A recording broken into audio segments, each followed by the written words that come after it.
Love you, Linda. Love you. The courthouse the other day in the hallway, you're singing "Oh Happy Day."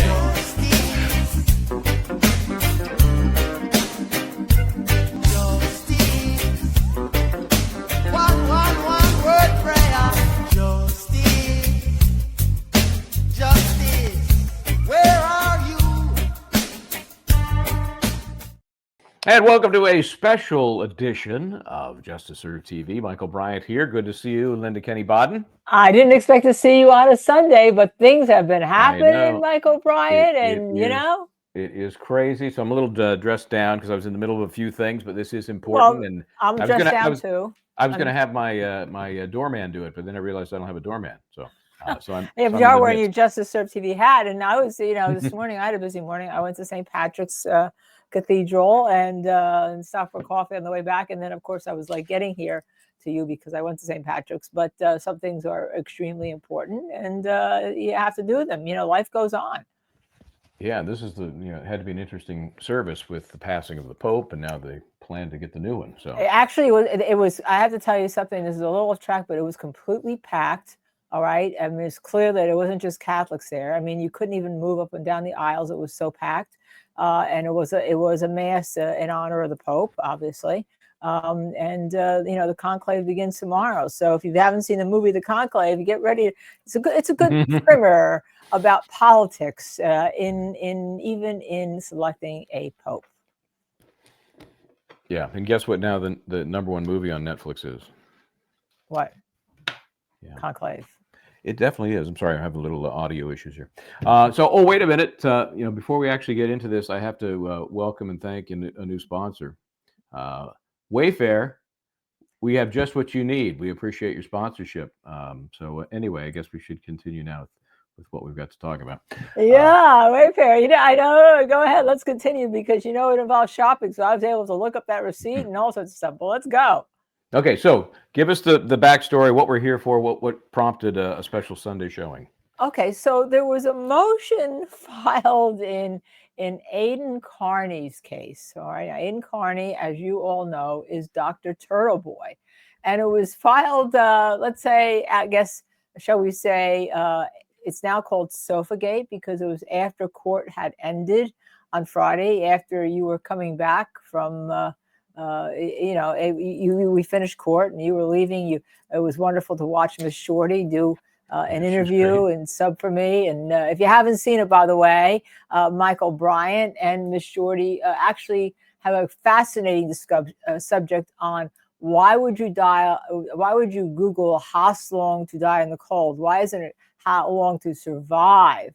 And they Googled it on air. So we have cut it. We have put it on our Justice Served TV page, and you should all really watch it because it's fabulous. So after that happened, and after you, by the way, were coming back in your rental car because, I'll tell everybody your car broke down. It was quite the adventure. Yeah. Luckily, you're okay, and no one came after you. But that Aidan Kearney then had this motion that is signed off by two attorneys who are, I will remind you, when attorneys file motions, they are signing off as members of really the court, right? They're responsible to the court. They have ethics. They have ethical duties to make sure that what they're filing is valid. And they have somebody whose name is right now agreed upon, because they had to file a motion on this earlier, to conceal his or her name. They have some source that says there's bribery and corruption going on in this trial.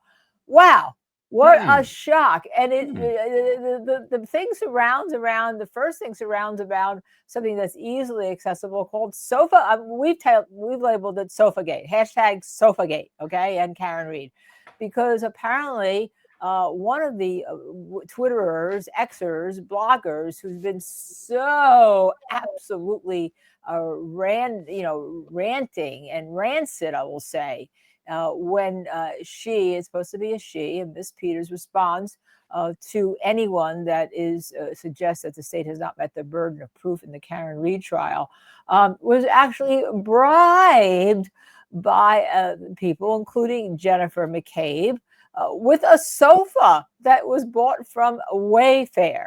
All right. Now, there's more to it because the affidavits and motions will suggest, and you'll get more into it, that indeed there was a special slush fund by the office, in the DA's office, that that Mr. Morris, the prosecutor, knows about it, that there were cash payments being made to witnesses here through Cash App and all, that Alan Jackson and Karen Reed were actually stalked last year in 2024 at the Omni Hotel, and there was a payment for that. It is just wild, Michael Bryant. Wild. Oh yeah, So I mean, that's the everything setup, I guess. staged photos. Yeah, so we're gonna get into that. So we'll look at the affidavit from this unknown person. The name has been blocked out, and we're going to look at it in chunks because I would be brutally honest. By the way, you had to get court permission to do that. I just want to remind everybody, when you file something under seal, you have to get court permission to file under seal, and that was granted. So I stole this, as I was going to say, I stole this all from Aidan. So I have this in pieces. All right. So let's start with the very first page where you can see the redactions. Let me get the little. Let me give you a little more. Do you want to look at? Should we look at the court order first? Now we'll look at this first. This is much more interesting. Okay, let me grow that a little bit for us. Okay, so we have comes now the undersigned blank person hereby states following best knowledge, blah blah blah, under penalty of perjury.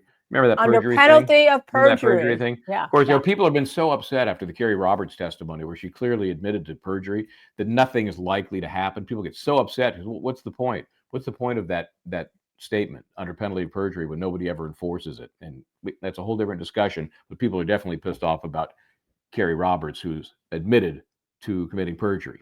So, okay, so name so and so, lives in Massachusetts, a competent person to make the affidavit.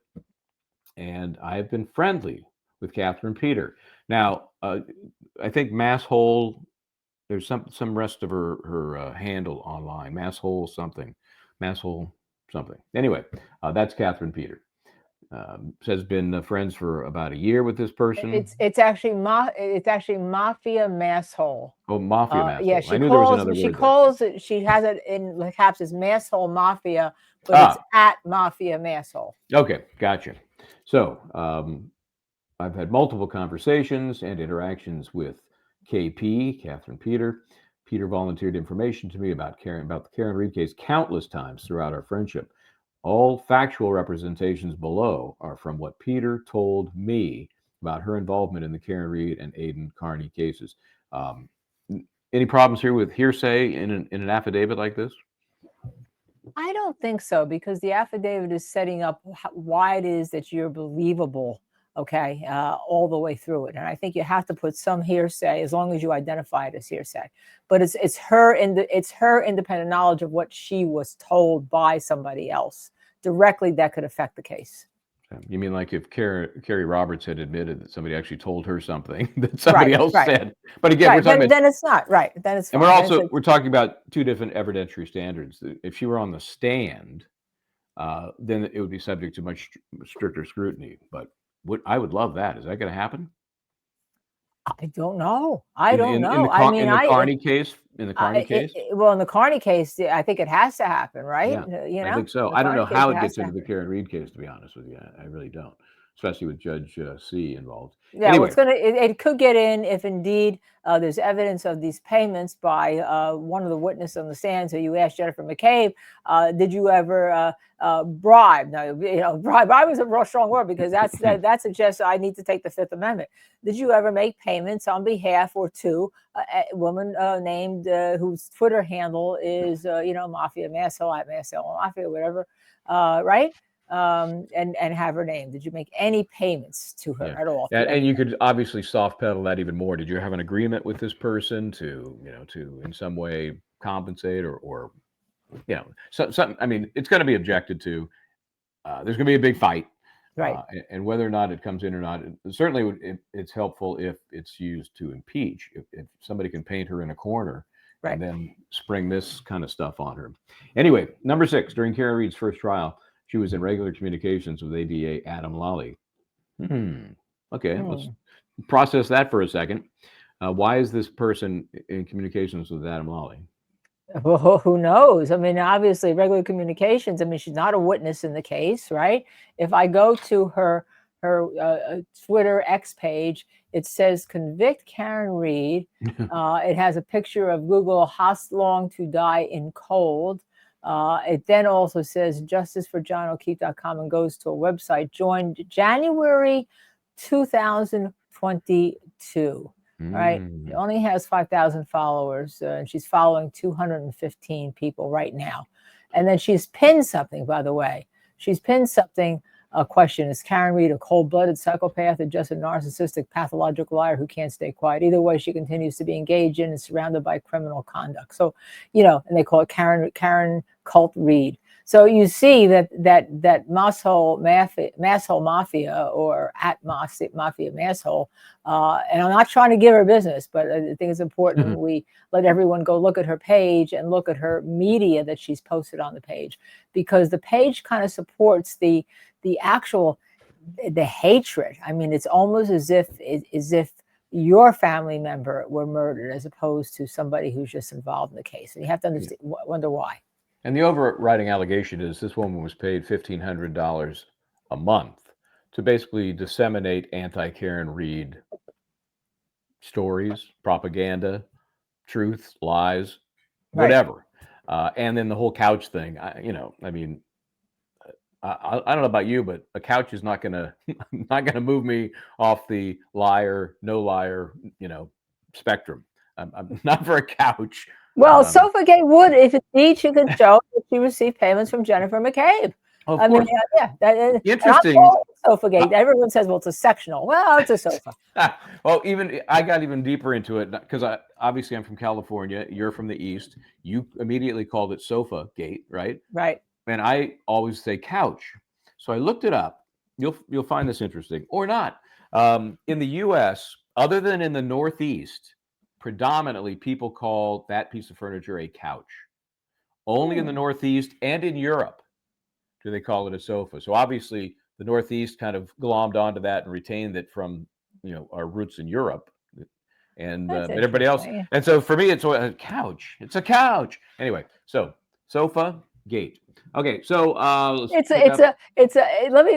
me take what you just put on. Okay.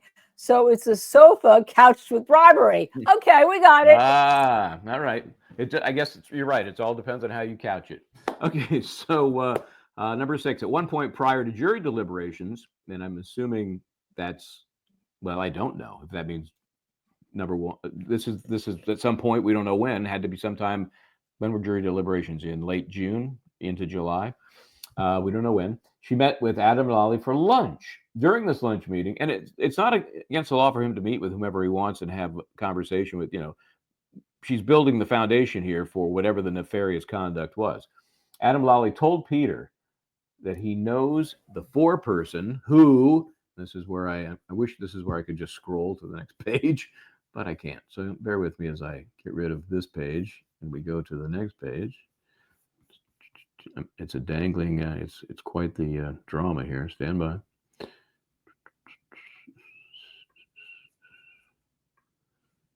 Okay, so paragraph 7. She told me she's paid $1,500 each month via Cash App for her assistance in the Karen Reed and Aidan Kearney prosecutions. Again, if true, at this point, so what? What is she, like a quasi paralegal, or he? Is Miss Peter? It's singular, right? Peter, yeah. Is she performing some sort of paralegal role, some sort of clerk role, investigator role? That would be okay. That's fine. That's not illegal, right? No, I don't see that. No, at this point, because all we know is she was hired and paid, again, allegedly hired and paid $1,500 a month. Cash App maybe makes it a little weird. But for quote assistance in the Karen Reed and Aidan Kearney prosecution. These underlines, by the way, as I said, I stole these from Aidan, from his ex. So these are his underlines. 8, Peter believes that Karen Reed is innocent, but that she has to play the game. I interpreted this to mean Peter's role is to publicly promote and advocate on social media that Ms. Reed is guilty. I think it's interesting that the affidavit from this affiant specifically says that Peter believes that Karen Reed is innocent. So Yeah, what that that tells was us interesting is, to me. yeah, and I guess maybe if she really thought she was guilty, she could have done the work for $750 a month. She needed another Or she really thought she was $750. guilty. She didn't need to. She didn't need to be paid at She'd do all. it for free. Yeah. So Right. so I guess that's again, assuming all these things are true, that's her price, $1,500 a month and a sofa. Peter opined to me that, quote, if anyone killed John, it was blank an asshole. Okay, let's fill in that blank. I'm going to go with Brian Higgins. What do you want to Okay, put well, in let's there? read this again. Let me read this again. Peter opined to me that if anyone killed John, it was, let me count the ways. Yeah, I'm Yeah, going. I'm kind of with that. I think that's the easy answer. If this were, Although we should count the right 1, 2, 3, 4. yeah, 5, it's hard. 6, So hard to tell. It's a lot of letters, it seems to me. Brian 12, Higgins is 14, 12. 16. This is like Yeah, 17. Brian Higgins is 12 letters, I think. Yeah, this is like 17. Plus a space. Is there anything in here with space? Is there anything in here that fills in 17? I don't know. I feel like we're playing a game of crosswits. Yeah, I don't know. But I think if you were to ask, as they do in Family Feud, we asked 100 people what they thought. I think Brian Higgins would be the number one answer. Just my guess. Yeah. Well, let me say, out of the 2 third-party suspects that the defense wants to point to, one is what? Brian Albert? And yeah, the other one is Brian Higgins. So who's got a longer name? Well, if they said putting you on the spot now, Brian. Well, just look at the last names. I think aren't they both with 7? A space in between. And with a space in between, it's actually 11 with a space in between. That'd be 12. I just dropped my phone doing this. Aren't their last names both 7 letters? H-I-G-G-E-N-S. INS. INS. INS. I think they're both the same. And if you add those space, you got 12 letters. Excuse me while I get the phone that I have dropped. Okay, I'll continue on here to number 9. Peter is, quote, very close with Hank Brennan, filling that in for us, and has had multiple conversations and meetings with him. I have personally heard Peter on the phone with Hank Brennan. Okay. So, again, another layer of questionable hearsay. 10. And one that you can't tape because it involves hearing somebody else on the phone. So you cannot tape a conversation that somebody else is involved with. So we know there's no tape coming in for that. And we also don't know, what's the basis for that decision that it was, in fact, Hank Brennan. That's going to have to be all fleshed out. Oh, come on. Give us your best Hank Brennan imitation. You mean, hello, Ms. Peter. Have you been able to plant the proper information as we've talked about? Yes, the $1,500 is. Okay. I think I rest my case that I think she could hear whether something says Hank Brennan and knows Hank Brennan and knows his voice. Okay, that would be a question that would be allowed in court and an answer. That's right. That's a foundational issue. So during a phone conversation between Peter and Hank Brennan that I was present for and personally recognized Hank Brennan's voice, Peter told him that her, quote, people leaked it to the media, filled in, referring to the federal investigation being over. Remember when there was that back and forth about whether the investigation was over, is it not over? And it was at or about the time that the whole ARCA question, still unresolved, was brought up by the court. And some people were saying, well, yeah, so-and-so said the investigation was over. And yet officially, somebody was saying it was not over. That's Remember right. that whole time period? Right. Neither Hank Brennan nor the defense had said that it was over, and there was all the internet had said people were saying it was over, and I think it was people on the they think they're on the John O'Keefe side, but they should be on the side of whoever did this. If anyone did this, that's the justice. But there's been these sides with anti Karen Reed and for Karen Reed and all. really they should be the same side, because if you're interested in justice, you're interested in whether the state can prove this case beyond a burden of proof as to what happened to John O'Keefe. And I'm not convinced, by the way. I'm not convinced yet what happened. I don't know. No, I'm still. I mean, it's way early in round two, but having round one as a foundation in my brain, which again got me to the I don't know what the hell happened conclusion. It's got to be something that gets me off of that at this point. So far, Right. it's way too early to tell. It's just been a lot of maybe some perjury. Let's see, 11 as of April 15. Just what is that? 12 days ago, 13 days ago. Tax day. Peter is not talking directly to Hank anymore. We're using a third party to communicate now. This is what the affiant is saying, that Miss Peter has told him or her. Okay. Now we got we got somebody in the, some sort of middle person. 12. Peter states that she is, quote, untouchable, end quote. Can you scroll this up? I can't see. You can't see that part? Our Brian and Baden is blocking it. We really need to take that off. Let's see if I can scroll up a little bit. I can do that. I could. Or you can minimize maybe minimize the. I'm going to minimize and move it just a little bit. Bear with me here. Let me see what I can do.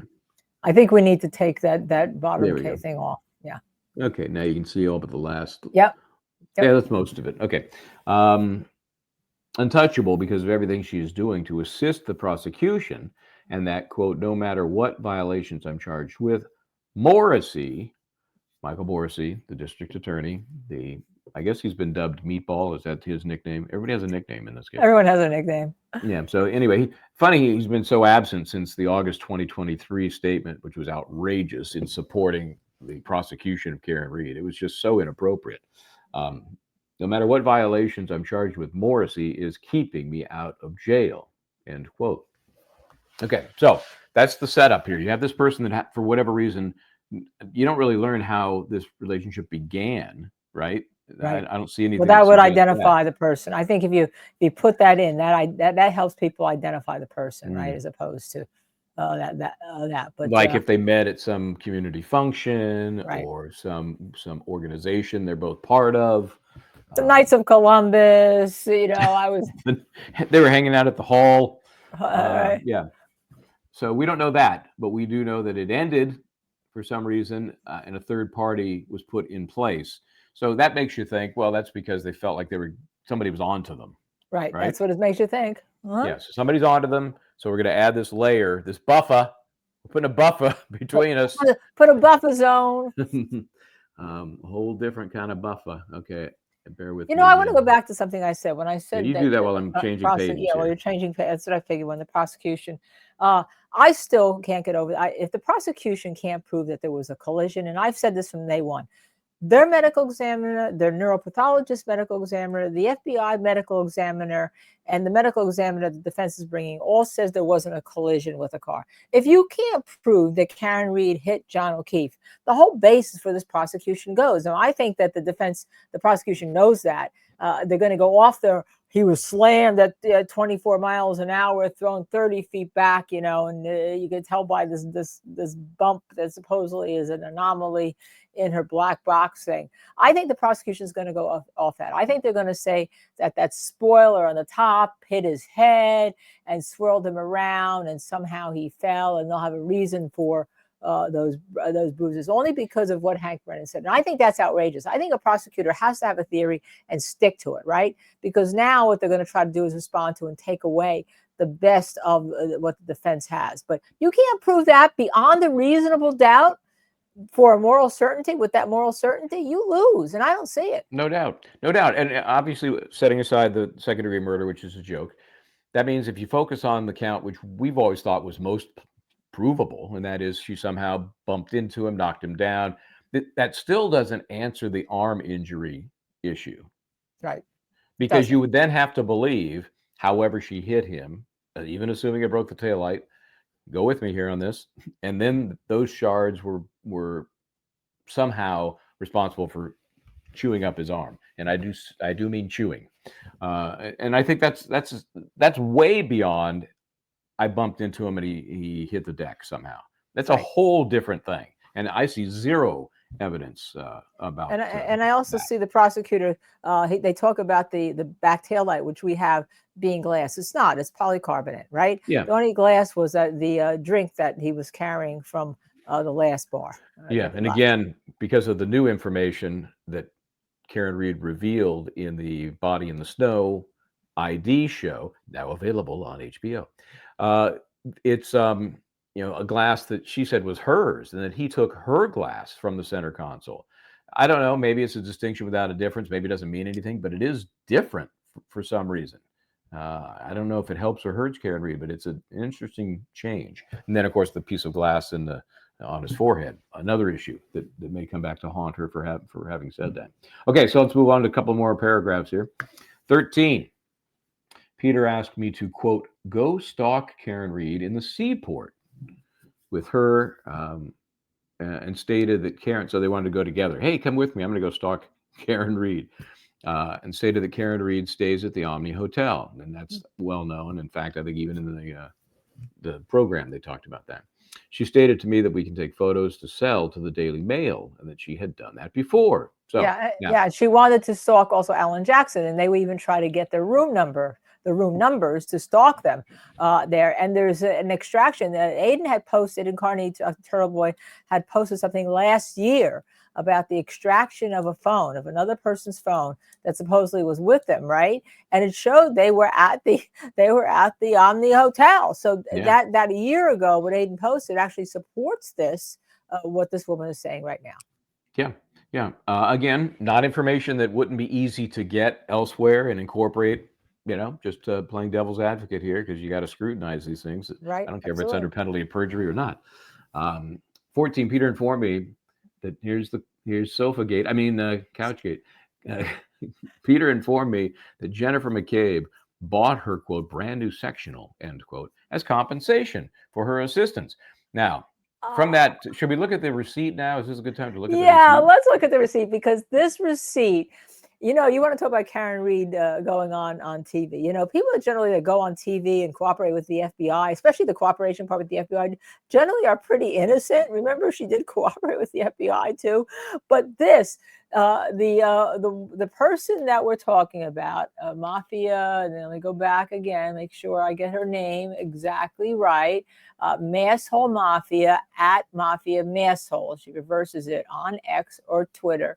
Actually posts. Oh, by the way, she's now indicating that it's Sofagate. That's a hashtag that I started with you on Justice Served TV. Okay, she actually posted the receipt. Okay, we would not have the receipt had that not been posted. And me being the perennial shopper, as soon as she posted that receipt, Michael, then there you have it right there. I went to get on Wayfair right immediately. I mean, there was just no way if this involved shopping. Okay. And of course, there had been a picture posted by somebody else of supposedly this sectional, right? That's parts of it are listed above there. But we get down to the bottom. In the picture, in the photograph, was a rug. And I said, So I saw that she had also bought a rug, and I went and looked up this rug in Wayfair, and it is the rug that is in the picture of the sofa. So I think the photograph of the sectional sofa, which Mafia Masshole 3 hours ago is now calling Sofagate, okay, is now calling Sofagate. That's our hashtag. That is what we started, okay? She says that Sofagate was started by a habitually lying career criminal, free Karen Reed fanatic, who is currently my neighbor, but has to leave because she doesn't pay her rent. Oh, so now she's giving a clue as to who this could be. Turtle Boy coerced this career criminal to lie about me to try to advance his attorney's destined to fail motion to compel because the truth does not support his assertions that I'm an agent of the state. And then she says, this woman is historically violent, blah, blah, blah, blah, blah, blah. The truth about Sofagate. Well, I'm so glad that she has adopted our hashtag Sofagate. And now she's giving a clue who she thinks is the person who lives next door to her. The Deep Throat in this case. Deep Throat, yes, Deep Throat. Anyone who remembers Deep Throat, why don't you tell them who Deep Throat was? Well, back in the 70s when Nixon got ousted, Watergate, burglars, break-ins, cover-up, Rosemary, 18 minutes, or was it 17 minutes? I can't remember now. I thought it was 19, but you know, 19 it could be minutes. more. Thank It you. could be more. Yeah. Anyway, I'm actually, yeah, by this the is- way, while you're talking, I'm actually going to take a screenshot of that, because I'm not going to retweet her thing, but I'm going to take a screenshot of that, and I'm going to post the fact that she's adopted our SofaGate. Okay, so there is $943.99. You know, not the world's best sofa, but you know, better than a piece of junk. I mean, that's actually a pretty good price for anything you can call a sofa, couch, or otherwise, because they're not, you know, generally a pretty pricey piece of furniture. And then somebody pointed out up above here, I'll zoom in on it a little bit, for this rug, the rug that you confirmed was in the same picture that she Right. had with her little doggy on the ottoman, I think it looked like, or was it the part of the sofa? I can't remember if it was an ottoman or a sectional piece. Anyway, there's a rug that you identified, and that's the one that's listed here for a very good price on this. You know, I know Wayfair is a new sponsor, and I'm not shilling for them. I know Wayfair's going to get more people hitting on it right now. That's right? a pretty good price for any sort of rug, really, of size, $83. But people are pointing out tax-free. Now, Yeah. they're suggesting that, oh, you can get tax-free if you buy as a government entity. I think that may be going a bit far. I was looking for some sort of Wayfair advertising where they're waiving taxes, or they, you know, you can't truly waive taxes unless you have the proper paperwork to be a non-taxed organization, like a 501c3 charitable organization. But they could there's something, you know, sometimes the states will say a tax-free for one day to get people to buy. I don't know if whatever. Right. So that's a little unclear, and that might be a little bit, you know, too convenient. But it is interesting that there was no tax charge on the rug, right? Right. And then I think this payment date was December 8th of 2024 for the rug, for the sofa. And so it is, it's free and clear. She owns it free and clear. Okay, so I'm saying thanks at Mafia Massel for confirming SofaGate, Karen Reed, a hashtag we started, at Justice Serve TV, just so you all know what I'm doing, just so while you're looking for that, Justice Serve TV. This should get some interesting comments. I see you didn't post the money payment trails. That's the one what I asked her to post that. Please watch our show tonight. Please watch our show tonight at 6 p.m. Okay. Good luck with that. Okay, go. Continue. I'm sorry. I didn't mean to interrupt you, but I'm letting everybody know that I'm doing this live. So maybe by 6 p.m. we're going to have a lot of action here from Mafia Massville, because I think the payment trails become important. Oh, of course. If you're alleging that the government has paid somebody for a reason that is not legal, I don't know. Is there a better definition of corruption?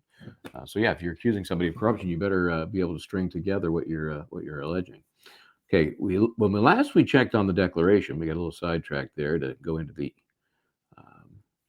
what did we go into? Oh yeah, the receipt, which is interesting. And again, I think it was posted by your friend Masshole Mafia to help her argument, and I don't know that it does. No, I think it absolutely hurts her argument, because it was because of that I was able to, you know, I wasn't sure whether or not the sofa that somebody had posted, that Aidan, Dr. Turbo had reposted, was actually the sofa in question, the sectional in question, right? I really wasn't sure about that. But then when I saw that the rug was the same rug that was the one purchased in the same receipt, I said, oh, okay, so that's real. That's definitely real. Yeah. You know, all these little things go to that. Good job, Columbo.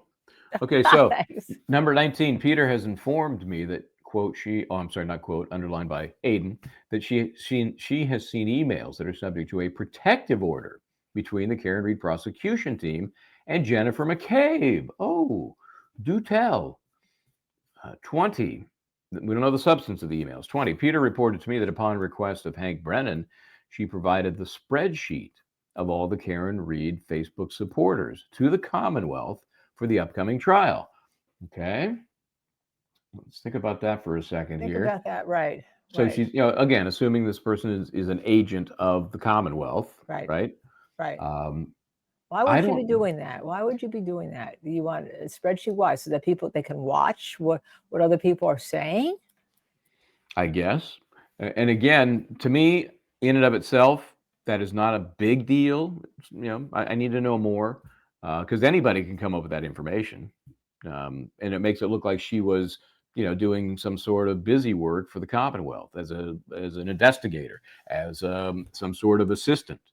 Right. So, in the absence of knowing what the purpose was, still a little unclear. But 21 helps us understand that a little bit. Peter told me that Hank Brennan is providing information to the federal authorities regarding Karen Reed and Aidan Kearney because, quote, he wants them in jail for the trial, end quote. So that tells us why 20 was, if it happened, directed, and the ultimate purpose of the government, if you believe paragraph 21. Right.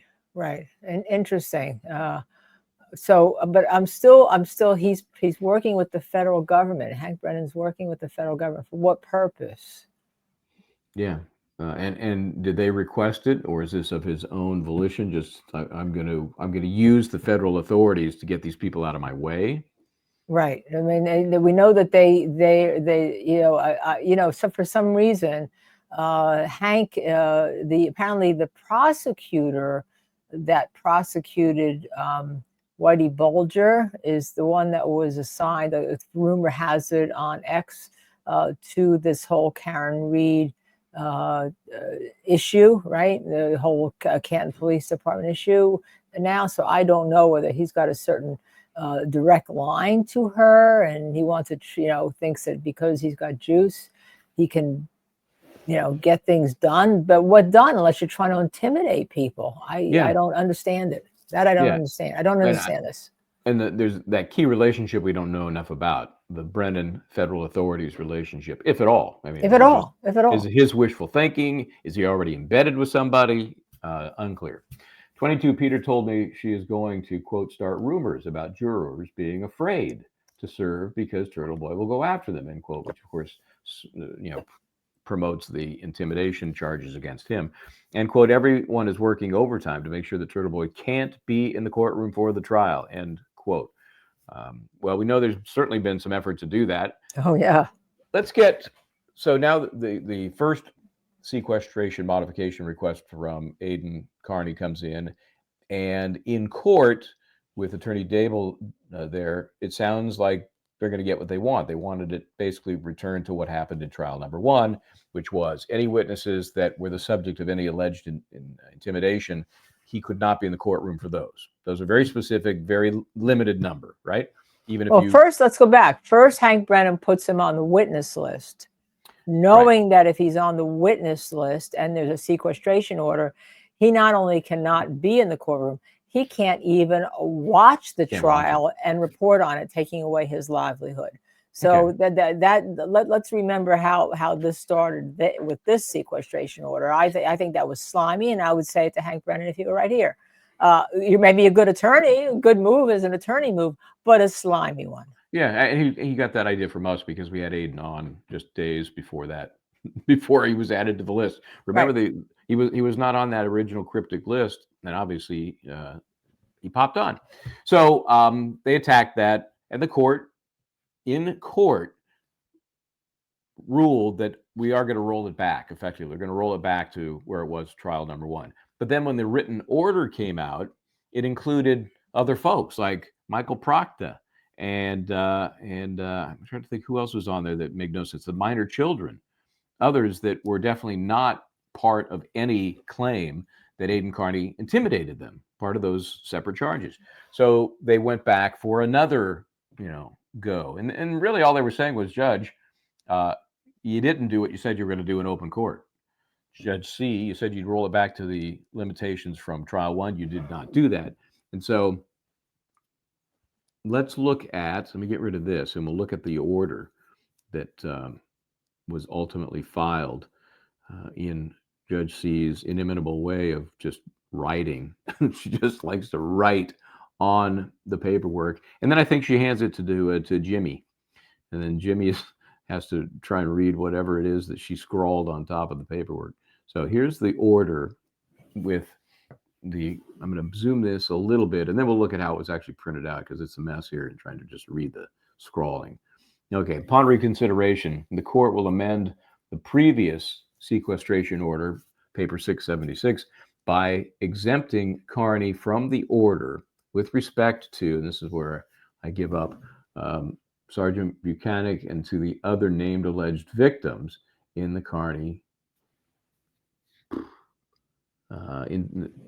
indicted cases. I can't read that word. I think we can go, but we can go to the, isn't it printed? It is in the bottom finally later. I tried to follow it to make sure that there wasn't any mistake in the translation, so to speak. So then at the bottom of the order, we back that out, dated on the 24th, there's the reference to the motion, and then at this starred spot right here, the part she scrawled, upon reconsideration. So Buchanan named alleged victims in the Kearney pending indicted case. Pending, that was the word I couldn't read.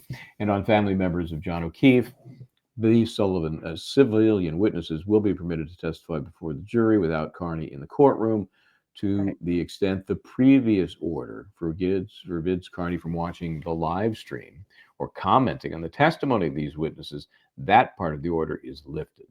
So that's pretty important. So that's pretty important. But what I didn't understand, we go back. So because he can't be in the courtroom with the witnesses who are civilian witnesses, right? Who is charged with, but he can now watch them on the live stream. But now because Proctor is a civilian witness, did that say you couldn't be in the courtroom with Proctor? I was a little confused about that. You want to go back and see if that is clarify my confusion? Yeah, that is because he is not. He's no longer a state police. I didn't think he was named, but I was confused about whether he could be in with Proctor or not. Well, let's see if we can interpret this. Because she references the civilian witnesses by name and then just kind of lumps them together after that. By exempting Kearney from the order with respect to very specifically identifies Buchanan as to the other named alleged victims, clearly not a Proctor reference. So there is no reference to him. There is right. There's a reference to Proctor. That's what I was unsure about.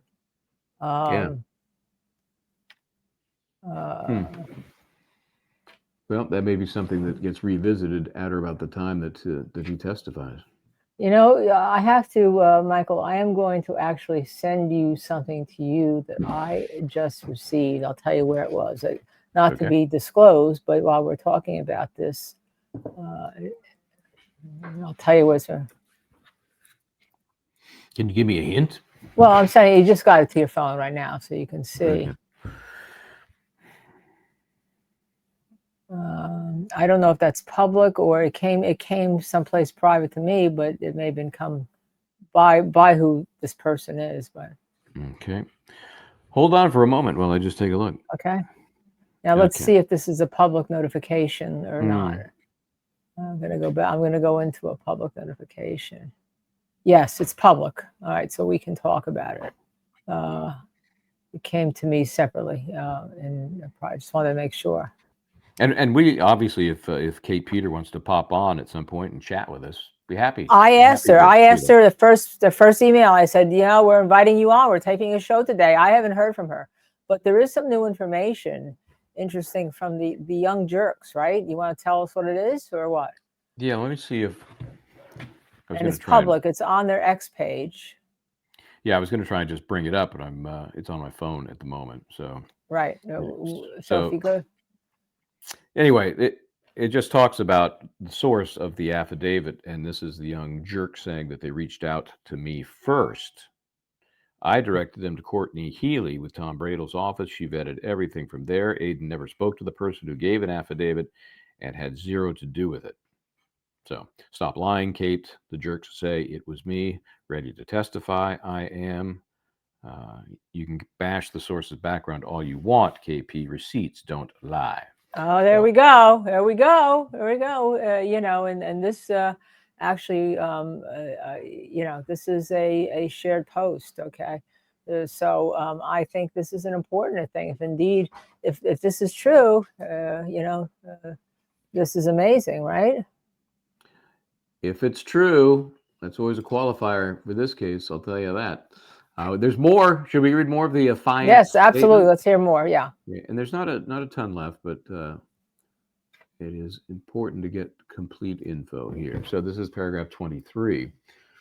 Peter admitted to me that, quote, she created the image of Karen Reed and Alan Jackson embracing that was given to the Daily Mail. Now, let's take a quick pause for a moment because I just might have to pull that picture up. This has been a while, maybe since people have seen this. So let me pull it up here. You remember this picture, right? Yeah. You remember? Yeah. I mean, it was out. It was so salacious. People were just going nuts about That's it. about right. So, this has the New York Post stamp on it, but they obviously were repeating it from the Daily Mail. Daily Mail is a very interesting publication. You know, they have a reputation as being a bit sleazy, slimy, and yellow journalism where they pay for stuff, and I'm not so Right. sure that's false. Doesn't mean the stuff isn't legit, Right. but they pay. They pay. They're like TMZ. So anyway, that's the allegedly doctored photo. What do you think? Well, I can't tell you, but it'd be interesting. See, it's hard to tell Dr. Photo from the interesting, because if you have the original photo, right, you can look at the pixels and all sorts of stuff. I mean, now that this is supposedly doctored and was never responded to, it just be interesting to look at and see if somebody who is more of an expert in this. But you need to have. You know, the repeat is hard to look at. It's hard to look at something. You always need the first generation when you're doing something like this. Yeah, I'm just looking for something obvious, because there's sometimes. Well, what time is the watch? What time is on that watch? shadowing, and Yeah, what there's, time is on the watch of Alan Jackson? Can you see that? No, it gets pretty blurred out by the time you get that tight. Yeah. That's the thing. Things like that, and it may not be when you have the original. Yeah, there's always shadowing. There's pixelating. There's also. I mean, stuff, if you but look at somebody it, to who's a me, real expert. it looks odd to me, and here's where it looks odd to me. Look at the elbow that's on the side of her neck, right? Right. And then carry that upper arm to his shoulder. It just looks like it doesn't look right. It doesn't look right. I know when I saw it, it never looked right. Right. Like the angle is weird. Like it would be joined, like it's coming into this part of his chest and not truly the shoulder. I don't know. It looks weird. I never made much of it either way. But I never made much of it either way. People. Let me tell you a funny story. When they were doing the HBO thing on my relationship with Phil, that David Mamet wrote. He's the poster right next to me. I woke up in the middle of this premiere, and somebody from England had posted that it was about my sexual relationship with Phil Spector. Of course, I had a fucking heart attack, because that's not true. So I immediately wrote them. I mean, I wrote them myself. I said, that's simply a lie. Take it down. And by the way, they took it immediately down. Down. The thing is, arguably, the damage was done. So well, it wasn't. You might have still have been actionable. Yeah, it may have still been actionable, but we got it done. But people are willing to do a lot of shit, and what piqued me about this is that, quite frankly, the following, going to the hotels where lawyers are staying with their clients, all right, trying to intimate something, trying to get dirt on them, trying to get pictures. It's quite frankly outrageous, okay? Yeah, and if you stoop to that, and that looks like that did happen, absolutely. To me, that sets everything apart from that. I don't believe anything that person is saying. The person, in my opinion, is a slime who does that, is a dirtball, is a scumbag, is whatever word you want to put on it. And you don't hear me saying that very often. I try to be respectful of people. But you just don't do that. Rant over. Yes, thank you. 2024. In early January, Peter and I were discussing the Lindsay Gaetani case against Aidan Kearney. I mentioned something about Gaetani being pregnant at the time, and Peter interrupted me saying, Lindsay was never pregnant.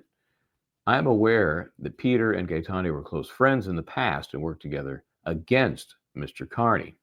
So maybe I'm not deep enough into the sewer It supposedly went with them to the in my understanding, to the Omni. To the what? To the Omni, to follow Alan Jackson and all. That may be one of the people that went with him. Oh, okay. Well, I'm just the whole Lindsay Gaetani, pregnant, not pregnant. It's lost on me. That's all I can say. I'm sure there's a very fascinating story underneath it, but that part is lost on me, right? But maybe it just goes to show whether or not she knew more about what the parties than we all did, right? I guess, yes. It shows some sort of intimate understanding that you would only know as the affiant if you were close to Ms. Peter. Okay.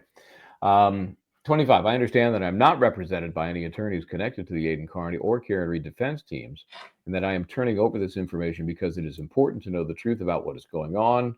I am not, 26, I'm not being coerced or compensated, and I'm doing this of my own free will. So one of the first things you always ask when you see an affidavit, especially this damaging to somebody, if true, what's their motivation? What's the motivation for the person to come out and whistleblowers, and that's kind of what this is, deep throat, whistleblower, couch it, so to speak, however you want. What's the motivation for this person? Right. And I don't know. I have no idea. I would like to think doing the right thing is the motivation, but humans aren't always that easily motivated, unfortunately. Unfortunately, that's and you see that the mafia masshole at it's at mafia masshole mafia is already trying to now indicate who this person may be, and that she has some problems with her, and that she's a criminal and a felon and all sorts of stuff. So you already see the attack on the onslaught. I think I missed a page in our back and forth, so let me get to this page. This is an important page. It's the guts of the Morrissey. I don't know if you want to call it bribery, extortion, threats. This is paragraph 15. Peter told me Jennifer McCabe was told by Jennifer McCabe that Jennifer McCabe informed Michael Morrissey that she is, quote, not testifying unless Turtle Boy is in jail, end quote. Michael Morrissey informed Jennifer McCabe that he would then have to subpoena her.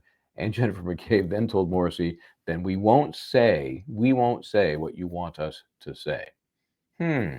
So, again, if true, you'd have to believe Jennifer McCabe had such important information, and we've heard her testify, and I can't wait for round 2, that Michael Morrissey would do anything to make sure he could secure her testimony in this case.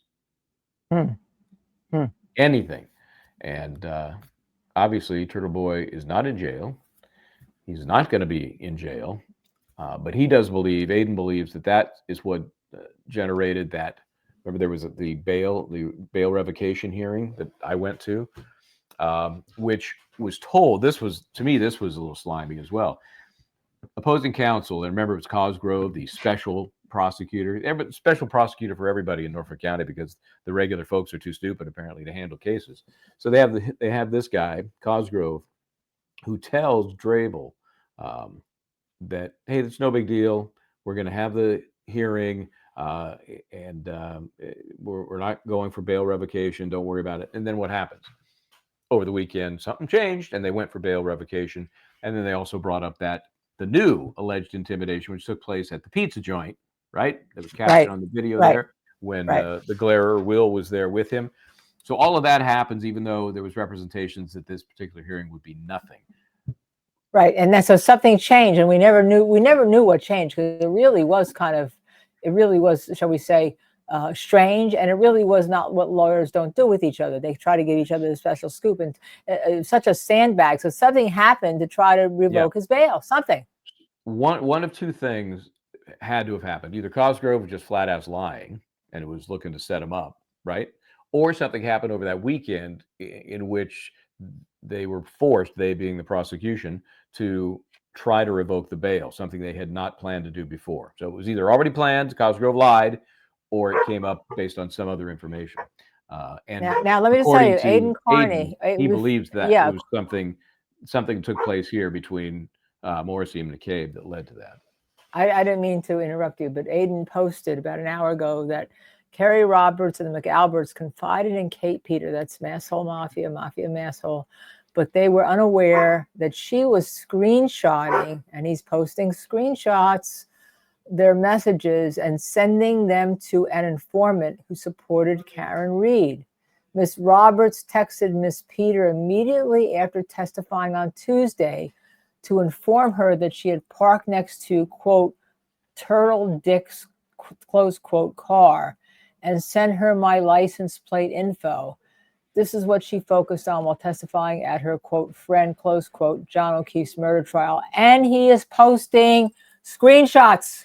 he is posting screenshots from, the informant. Okay. Screenshots of the informant? From Kerry Roberts and the McAlvins confided in Kate Peter, unaware that Kate Peter was screenshotting their messages and sending them to the informant. I got So you. in other words, so after Kerry Roberts testified, including about lying to the grand jury, which she never corrected, which the state never corrected until after some severe cross-examination in trial 2, which the state had a duty to correct on their own. Well before that, Kerry Roberts testified, confided in Kate Peter, and Kate Peter was screenshotting messages and sending them to the informant. This is pretty substantial proof of what she's saying. Here it is. But do we have those screenshots? Right here. He just posted them. So I can repost them on ours, or we can go to Aidan Kearney's. I can repost them as Justice Served TV. Hold on. Let me go on to our X, and then we can look at them. All right. And we'll go to Aidan Kearney right now. Go to Aidan Kearney right now. Hold on a second. I know this is not high tech. In the meantime, I'm getting messages, some important messages on a personal matter that I was looking at. So I apologize if I went off you. So let me just repost these right now. Okay, to our Justice Served TV. Okay. And it says V60 is Turtle Dick's plate, right? Yes, I believe so. Yes, I believe so. Gray little girl Lexus SUV parked right near him. Oh God, ick. You are doing great, by the way. Ugh, what the heck is that? Kerry is parked next to Turtle. Excuse my language, turtle fuck. That's not my language. That's in the screenshot. Okay. And so he's got the screenshots that supposedly Kerry Roberts, that Kate Peter got, that Kerry Roberts had made. He's got those screenshots right there. That kind of supports a relationship with this informant. Interesting. Yeah. Yeah. Okay, then. All right. I'm just saying that just came up right now. More to come. This is, you think Peyton Place was an old TV show and it's used as a meme for everyone's involved with everybody and you can't believe the things that are happening. Oh my goodness gracious. You know? It's too bad for those who didn't get to see Peyton Place. It was a classic. Yeah. And what happens is all of this crazy salacious stuff gets so blurred with the law and the justice everybody's seeking, and it takes over the storyline. It takes over the narrative. But it's trying to show there's a reason for the narrative of why there's this hate against Karen Read and why there's this continued prosecution against Karen Read. And it also supports what we've been saying. We got into this case. We have no feeling one way or another, right? I mean, the only feeling I had was like, what idiots use a snowblower to clear away snow that could have evidence, right? And red Solo cups. Okay, let's go past that. We're way past that. But it kind of explains a lot of the stuff that what the locals are feeling is against them. That's a situation that's against them. That's what really is we've taken away with it, right? Yeah, and what's going to be interesting as I'm looking back at paragraph 15 is, if true, then Michael Morrissey says he's going to have to subpoena Jennifer McCabe. Well, we know that all these witnesses are under subpoena anyway, just because you'd be a fool as an attorney not to. Even the person you think is the most friendly witness of all, you issue a subpoena for, because you don't want to be standing there in front of the judge when they call Jennifer McCabe and you're like, yeah, well, apparently we can't find her. Well, did you subpoena her? Well, no. We didn't. She went to England for 6 months. So I don't care how friendly you believe a witness is. If it's an independent witness, not a party subject to the court's jurisdiction, you got to file a subpoena and have it served on them. So that doesn't mean much to me. The fact that he's going to have to subpoena her. It is interesting if truly said, then we won't say what you want us to say. And us, I have to believe, includes Kerry Roberts, who's already testified and been caught in the big lie. So, right. That was a big lie. Oh my God, she just looks so horrible. I watched it a few times. It never gets better. But I think what's happening is that we're saying it's Kerry Roberts. It's really, you know, I'm going to rant on this again. This is the prosecution's duty. They had a duty. They knew this testimony was false. They knew it. They knew it. The feds, they had the feds' information that once you confronted by the federal government, because it was other, other interviews by the Massachusetts State Police, but the feds were there. You know, if you lie to these people, we know these people are, you're going to jail for a really long time, right? And then she told them she had never heard that she was just relaying what Jennifer McCabe had said about how long to die in the snow, and who asked for that to be Googled at the time. The prosecution had a duty to inform everyone off the bat. They had a duty to take that back. And the question becomes, why isn't there a duty now to go back to the grand jury and undo this indictment and dismiss this and start from A1 if you want to start from it? But you probably can't, because you got misconduct here that could easily be argued.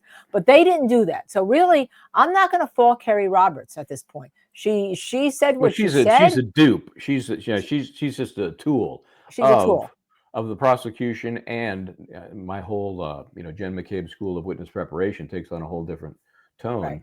Right. when so I'm going to go after her. I'm going to go after the government every time we say that, because it was the government who had this duty. And for the fact that the defense had to wait for cross-examination and push her to bring this out, when indeed they knew, the government knew this was false, was outrageous. But it's really another version of the inverted video, right? She testifies, and as if it's sacrosanct, it's beautiful. Then on cross, this little hiccup comes along, just like with the video. On cross, only then do we learn that the video is inverted. On cross, only here do we learn that Kerry Roberts committed perjury.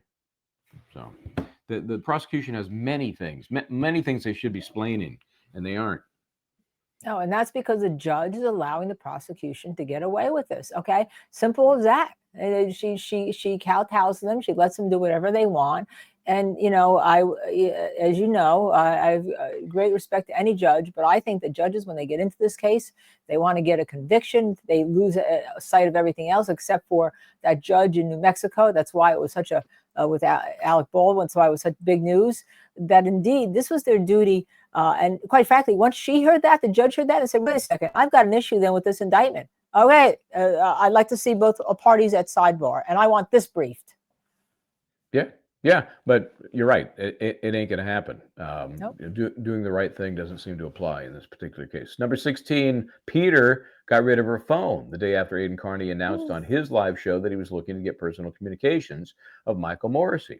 Peter said to me, quote, "They will never get the communications between me and Morrissey," end quote. Did she go up to the Cape, go to a military base, break her SIM card, and throw it all in a bag in a trash? I don't know which method she might have used. Do you know? No. And you know what? I mean, we really don't know, because I don't think that method was asked of her as it was of Brian Higgins, who we know went to an Army base where, the state wouldn't have any control, and got rid of his phone and the SIM card. Okay. So just thinking it through here. So the defense now wants Ms. Peter to take the stand because she has impacted the Commonwealth's case. She is the focus of any sort of corruption by the Commonwealth against Karen Read, even though it's technically in the context of the Aidan Kearney cases. You can't separate them on these issues. So does Judge C allow that witness? Say again. Let's do again. Does Judge Kearney allow the defense to call Ms. Peter to talk about these alleged corrupt activities? I think she has to. She's, of course, going to want a hearing beforehand, right? She's going to want to say, because I don't want a trial within a trial. And what does that have to do with anything? Well, what if the prosecution doesn't call Jennifer McCabe? What if they decide not to call her? Well, because they're not going to call Proctor. They're not going to call Proctor. So then if the defense calls her, can the defense attack her as a hostile witness? Well, I would ask, who is the we that she's referencing when Jen McCabe tells Michael Morrissey, we won't say what you want us to say? So it obviously means more than just Jennifer McCabe. Interesting. Okay. Yeah. Okay. Yeah, but we know how Judge Bev Kearney is. Yep. And anything that helps the prosecution, she wants to keep out. And anything that helps the defense, she wants to keep out. Anything else the prosecution, comes on in. Come on in. Come on down. Come on So down. with that matrix, there's not a chance in hell she allows this testimony. Okay, number 17. The day that Peter showed up to protest at the Karen Reed trial, Peter informed me, quote, Jen McCabe paid me, end quote, for her show of support. Now, this is an issue that I think we see in many other contexts where protesters are paid. They are paid protesters. This would not be the first time it's ever happened. And that I can tell you that protesters are paid. I can tell you that in certain cases, people will go to different churches, hire. The church will be paid a lot of money. Everyone will get on the bus and they'll go out in front of the courthouse. Yep. Protesters have been paid in many cases for their support. Not these. You see a lot of these free Karen Reed. You can tell that they're not being paid because the defense generally doesn't have any money. Yeah. No, and so 17. That fact in and of itself, if true, so what? It happens all the time. 18. On March 16, 2025, a month and a week or two ago, Peter told me that she went to meet with Michael Morrissey and Jen McCabe at an undisclosed location in Braintree. Perhaps it was in a parking garage late at night. Sorry, another Deep Throat reference. When Peter returned home, she had a manila envelope in her hands. So I would love to know the foundation for all of that information. Was this person living with Ms. Peter? And who would be in that position to know that when Peter returned home, she had a manila envelope in her hands? Are you staking out her house? Well, if you're a neighbor, if you're living next door to your neighbor, maybe you look at looking out the window. You're looking through the people, or the 18. Excuse me, the people, the 18-inch people. You know? Yes, not Dr. Nuttall. No. Okay, Dr. Nuttall looking through his 18-inch by 18-inch people. So that could suggest proximity in terms of where each of these folks live, and that relates back to some of the information we've, I guess, just heard that she doesn't pay her rent and is going to be evicted. That's somebody's suggesting that. Is that right? Yeah, that's Masshole Mafia is suggesting that she is a whatever it is that I read before.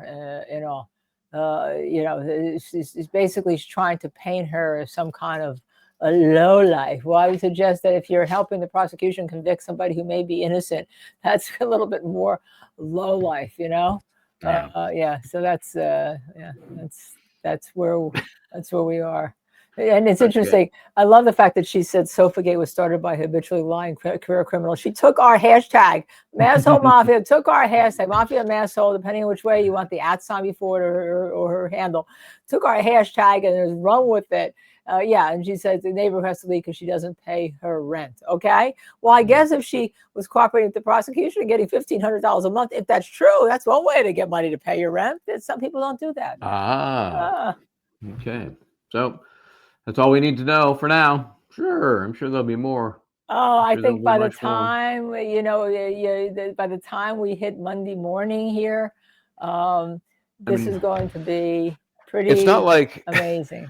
It's not like Monday's not already jammed with the ARCA. That's right. We forgot about that. I still have sitting right here because initially I thought this is what we would be discussing next, which is the ARCA order for production of records. And by the way, I just want to mention while Judge Beverly has her robes in a knot about all texts and all not being available, that apparently Michael Morrissey has his text on a 30-day delete. Okay. Yeah. But there's no problem with that. The prosecutor. Fine. No That's issue. Fine. Don't worry about her reliance on the ABA rules. An ABA rule about how you keep files for 7 years by attorneys.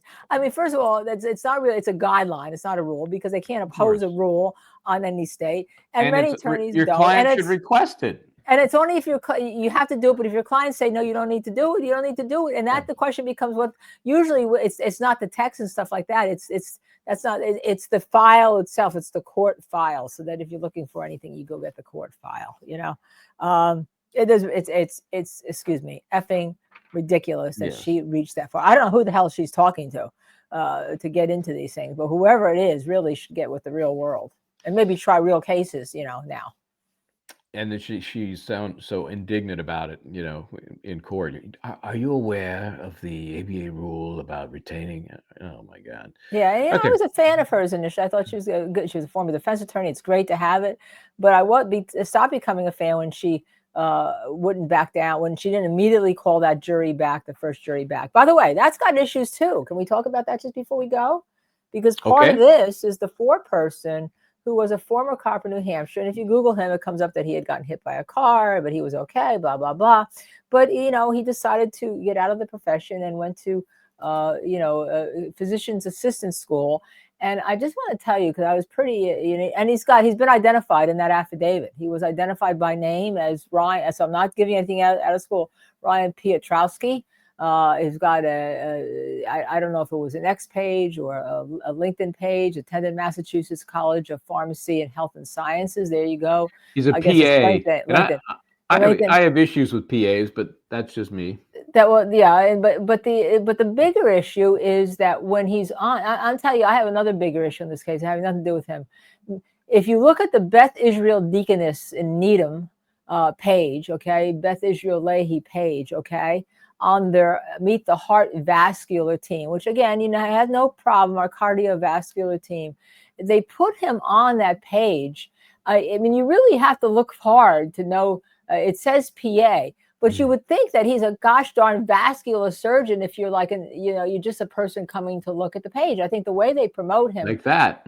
on this page is they have fattened him, and I don't mean that in terms of his weight. Okay, they have fattened him, and so you can imagine when he goes up to be interviewed by everyone. Oh, I'm on the heart and vascular team at Beth Israel Deaconess. Yeah, I was a former cop and all. Blah blah blah. But I mean, if indeed it's true that there was some kind of relationship, and I think you're going to need an affidavit from him, right? He's going to have to come forward at some point. And if she gets convicted, let me tell you, post-trial motions, habeas motions, he's going to have to testify, because it basically says that he told, I guess it was somebody, and I won't repeat it here. You can go read the affidavits, that he could ensure a hung jury on this case. He could ensure a hung jury on this case. My view is because once a cop, always a cop. And by the way, PA, if we didn't mention, it's physician's assistant. They've kind of become even more so to the medical world, paralegals are to attorneys. The difference is they get treated like, if you, especially in this world, this is an insurance issue more than anything. Right. You make an appointment to go to a doctor's office, and quite often you'll get a PA, right. unless you. Right. That, to me, that's not a doctor's appointment. That's a freaking PA appointment. I have the same argument. The same thing. Could I see the doctor? And right. they do that because they charge almost as much to the insurance, but the doctor doesn't have to devote time to it. I think it's wrong. And it's almost in every practice anymore. Yep. And I'm waiting for some big snafus where a PA misses something because they're not a doctor, and somebody dies or is seriously injured as a result of they're pretending to be a doctor. Right. So they're pretending to diagnose you have this. And they treat you. They go, well, the doctor will eventually say, the doctor's not going to see your chart, go over your chart like if you sit there. I mean, I have the same issue you do. I have a really bad issue. I understand the need for assistance, but it's like sending your paralegal in to try a murder case, to try a death penalty case. Oh, here we are. Even less. I'm not sending a paralegal even to take a deposition, which was, at least that's, kind of a similar thing. It's not final determination. They're not, doing heart surgery on you, but still, I need a doctor. I don't need a PA. Right. Yeah, when I go, and I've heard that being, as my sister had some surgery and all recently, and then everyone knows about that. And you go in and what do you hear? Complaints of people coming in to check in. But I want to see the doctor. Well, you saw the PA, but I want to see the doctor who's going to be operating on me. Yeah. I can't get the doctor who's going to be operating on me. It's a real problem. And that's a problem with healthcare. And I think everybody's had that problem. And, that's what's going to make another case we'll cover later on, maybe. The Luigi case. Confused with justifying what Mangione did. That's a whole No, I'm story. not, but I'm just saying that if you're going to try to get away from the death penalty, you're going to, whenever you're dealing with people or a jury, it's their everyday issues that give them the bent on a case, whether it's Karen Reed, whether it's going to be Luigi Mangione, whatever it is. It's their everyday issues that's going to give them a viewpoint on the case. And you know, that's an everyday issue people have. Hey, before we go, while we're picking up some loose ends here, Yeah. I have one more loose end. Stand by for Okay. this. Because I was at the jury view on, seems so long ago, day before yesterday. People were saying, well, what's the deal with this rock that was in the front yard? This rock just, you know, and I've been there 4 or 5 times now, including Friday, and that's pretty obvious. This is a pretty tight shot, but it's like that big. I mean, it's a big matzah. It's a big. Is it an rock. 18-inch porthole or a little less? It's not quite there, maybe 12 inches, and it's a diagonal. It is an equilateral triangle, basically. That I've never seen it there. I thought, well, maybe I have seen the rock, and maybe it was just recently painted, but I don't even. I mean, it's not the kind of rock that you would mix in with the other landscaping. It's clearly just. It's almost like a headstone. It's that obvious, right? Right. So clearly, somebody did this in anticipation of the jury view, and it's gone now. I think the current homeowners were not happy about it. They may have removed it themselves, but it is gone. I had never seen it before that jury view day. So that's you want to talk about it? my 2 cents on that. You want to talk about trying to tamper with the jury? Take that rock up with gloves and you look at the DNA on that rock and the painting. All right, and talk about tampering with the jury. I bet you that wasn't done. Okay, Yeah, I bet you're right. I bet that was it. But I have some loose ends too. Michael Bryant, okay, you are wearing a hat, and we have to do this. We have a great merch store that our mods have worked their tushes off to put up. Justice Serve TV. I have my I have my matcha tea here today in this, right? I hate to get it dirty. I hate to get it dirty. I just hate to get it dirty. It's so beautiful. And my tumbler. You know, and we have a lot of other things you bought. Do you have the fleece pants yet? Are you wearing the fleece pants? I told you I threw them in the washer and then I was gone. I just got back after the whole car snafu. I just got back late Friday night and I have not. They're in the dryer or somewhere. So somewhere. Yeah. And let's show us your hat. Show us your hat. Okay, now you can buy stuff on Justice Serve TV. You can go right below the link and buy those 30 items. But if you go to the actual page, which we have there, it gives you a lot more items. And I'm actually going to have some other items. I'm going to ask Dizzy. Oh no, she's going to find us out through this to post a couple other things because I am the big consumer here. Okay, I want to buy a few more things here, but the quality is just fabulous. Maybe I'll wear my beanie next time my hair is not done.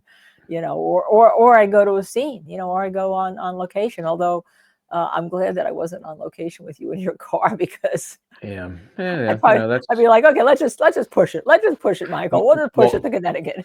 what was biggest concern for me, if it happened here near home, it's an alternator for those who really care. Alternator gives your car, you know, it charges the battery and then the car runs on the battery. That's the system. Your alternator is constantly charging your battery, which then lets your car run. So the alternator dies, battery can only do so much, and eventually, so then I'm pulled over on the side of the highway at 95 and 90, barely outside of Dedham. Happens around here, no big deal. I go buy an alternator, I put it in myself. Simple. Oh, wow. It's a simple thing. Well, now I'm at the mercy of, you know, Joe Mechanic up in Dedham. Who's going to do a great job for you. It's going to be more expensive, let's put it that way, than my doing it myself. So then I went and rented a car, drove home, got the rental car. I'm going back Tuesday, partly because of this whole car thing, but I figured that could be the perfect time to catch the Jen McCabe testimony, Tuesday into Wednesday. Right, so we're going to be there for what? This will be your 9th trip up?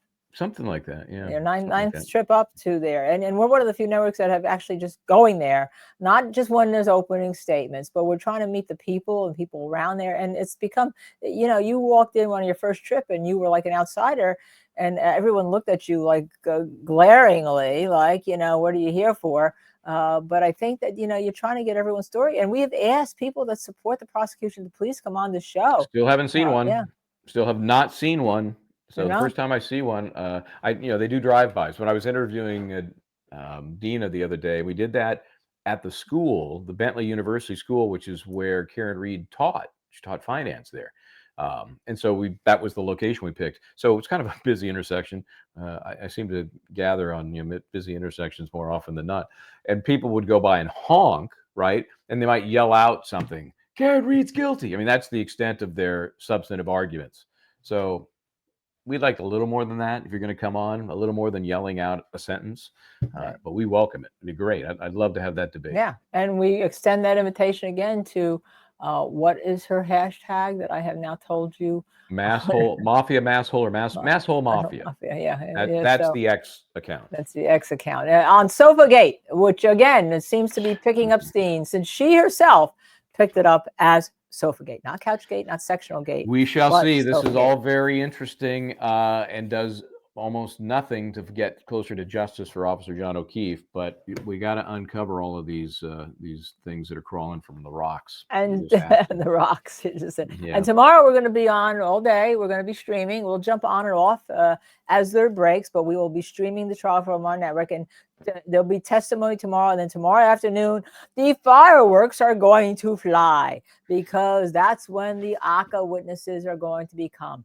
And you want to make a bet that Judge Beverly Canoni already has her opinion written about finding that ACCA has somehow helped deceive with the prosecutor and therefore helped deceive with the defense. I'm sorry, and therefore she's going to limit their testimony or try to impose sanctions or something.